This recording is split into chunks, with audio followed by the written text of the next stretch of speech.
Sudah saatnya kita menyimak update Pitup lagi. Kali ini edisi 18 Mei, yaitu hari Rabu. Apakah ada yang spesial pada update kali ini? Langsung saja yuk kita kibuli. Check it out. Segmen pertama, keluh kesah VTuber. Jika Picup On tidak ada lagi fast track atau jual beli pipi antar member karena dilarang oleh regulator. Jadi nanti Picup hanya fokus di periklanan aja. Lalu pertanyaan, apa yang ditunggu para member dan terus berharap Picup On? Picup On pun gak akan cair tuh pipi karena perusahaan beranggapan tidak menarik dana dari member. Jadi yang ditunggu Sukirman dan timnya itu apa ya?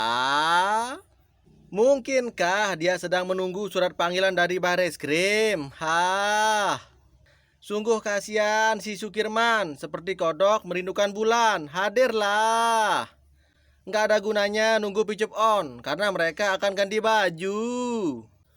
Kalau Sukirman muncul di Play Store, kabari ya. Saya mau download soalnya. Titik terendah bukanlah titik di mana kamu harus menyerah.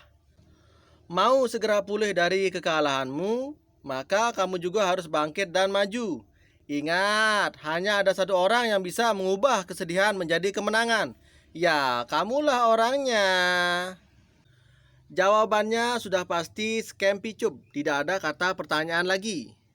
Karena pertanyaan adalah bentuk dari keraguan. Mayoni sudah menyatakan hal itu sejak 1 tahun yang lalu. Dan terbukti diakui Wilbert Karimun di hadapan Barreskrim. Apa buktinya? Tanyakan sendiri di Barreskrim jika masih ragu. Mereka adalah leader pengecut. Saya Japri malah dibelok, padahal mau ngomong baik-baik. Saya akui saya telah gagal. Maka saya serahkan Picup kepada timnya Hati Sukirman yang akan meng-on-kan Picup. Bagaimanapun juga Picup tetap jadi Ponzi. Dan tahu sendirilah Ponzi endingnya seperti apa. Ponzi nggak akan bikin penghasilan tahan lama. Yang ada hanya menambah beban hutang. Memang Picup ada di Play Store, tapi nggak bisa ngapa-ngapain. Captcha aja nggak ada, buat apa ada di Play Store kalau pipi tetap tidak bisa dicairkan? Ya toh. Picup dan Ponzi lainnya seperti simbiosis parasitisme alias bisnis kaleng-kaleng. Sekedar untuk mengobati rasa kecewa member-membernya yang militan. Ibarat terpisah dengan kekasih hati yang sangat lama dan tidak tahu kabarnya. Bocah yang sudah depresi lama akibat tak bertemu kekasihnya ini, oleh orang tuanya dikasih foto kekasihnya, lalu dipajang di kamar bocah itu.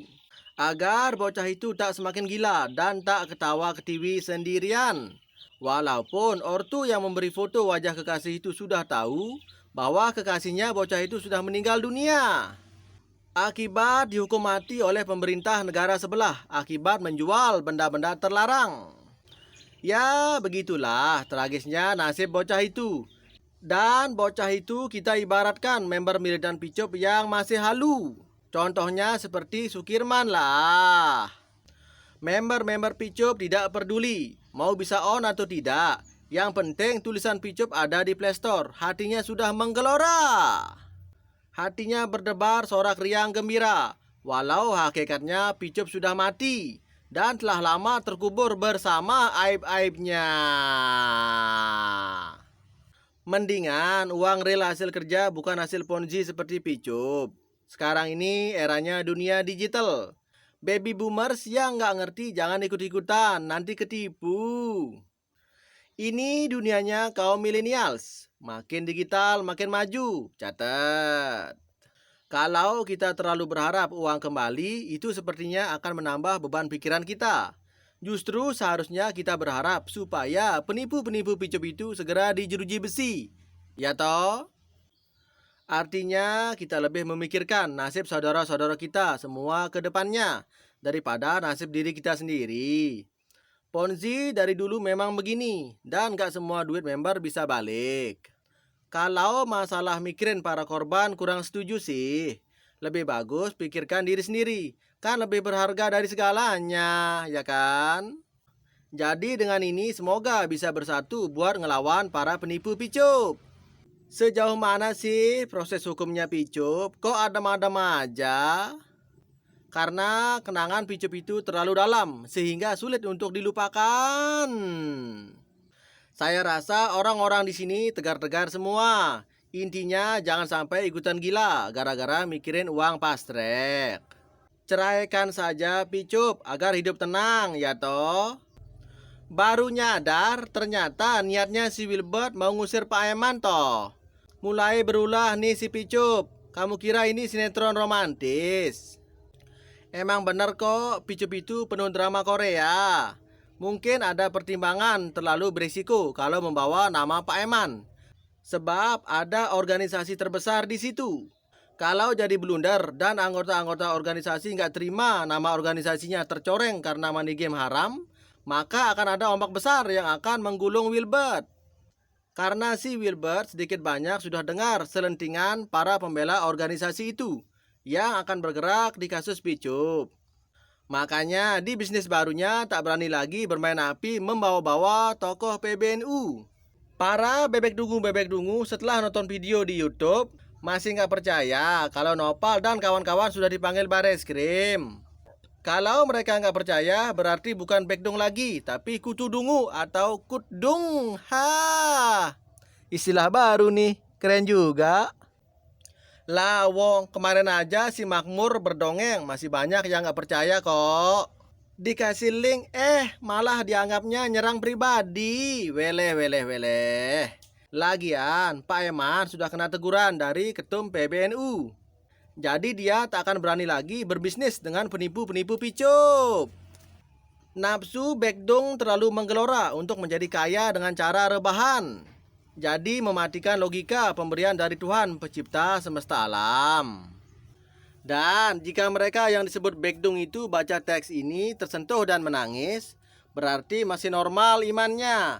Tapi jika tidak tersentuh berarti sudah mati mata batinnya. Hati Sukirman sudah tobat. Dia lagi bertapa di Goa Selarong meratapi nasib. Pastinya tak akan mungkin naik obrolan. Nggak tahu sih kalau arwahnya, kali aja masih gentayangan di SPI. Ih, atut. Anak buahnya Sukirman masih banyak di sini. Sengaja saya biarkan buat jadi tim pengintai. Udah kena mental si Sukirman kemarin. Habis digerus campur merica, ketumbar, kemiri, dan jahe. Emangnya apa yang diintai? Wong picup sudah nggak ada lagi kok. Kan picup udah di alam baka. Picup bagi mereka adalah malaikat pembagi rezeki. Mana bisa mereka move on? Nah, ini dia yang menjadi problem. Ketika nggak bisa move on, menjadi masalah besar bagi mereka. Banyak manfaatnya mengintai. Di screenshot lalu dibuat ngerumpi oleh rombongan ibu-ibu di grupnya. Terus anggotanya wanita semua. Jadi bahan omongan deh. Biasa kan, kaum Hawa kan suka ngerumpi, ya toh? Kayak nggak ada kerjaan aja. Coba pikir, dapur perlu ngebul. Ngapain ngurus yang nggak penting? Bisa-bisa habis waktu, ya kan? Mana bisa kita nasihatin mereka? Malaikat aja dibantah sama mereka, apalagi kita yang belum berdosa. Kebenaran telah datang dan yang batil telah lenyap. Ingat, jangan sampai kalian masuk lagi ke lubang yang sama ya. Kalau masuk lagi, sungguh terlalu. Mendingan nih, ambil cangkul, ambil garpu, cocok tanam di sawah, yang real-real aja.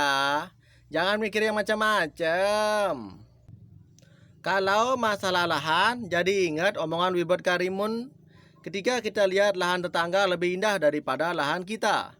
Dan ketika kita betul-betul lihat lahan kita nggak jauh lebih indah daripada lahan tetangga. Pacar saya nongol di Play Store aja, saya nggak download, apalagi entub. Nah, kalau Sukirman nongol di Play Store, pasti saya download. Buat barang antik. Hihihihihi. Ternyata Sukirman punya grup. Paling grup pil penenang bekdung. Mereka tuh rata-rata pecahan dari grup PIC, masih seperguruan sama grup PPLC. Semua orang pasti menyukai yang namanya kebebasan. Namun terkadang di dalam kehidupan alih-alih merasa bebas, justru kita lebih sering terbelenggu dan merasa terpenjara layaknya seorang tahanan. Terpenjara oleh masa lalu yang membuat kita sulit untuk maju. Kita lanjut segmen selanjutnya, basi motif VTuber. Tema kali ini adalah wisdom motivation. Hidup adalah perubahan dan perubahan adalah sebuah keniscayaan. Apakah kita mau berubah atau tidak? Dan kalaupun kita berubah, lalu kemana arah perubahan itu sendiri? Apakah ke hal-hal yang positif dan bermanfaat untuk kita, atau justru sebaliknya? Bahwa perubahan itu juga bergantung kepada ikhtiar atau usaha seseorang. Ia berani bersikap dan memutuskan untuk mengubah dirinya atau tidak.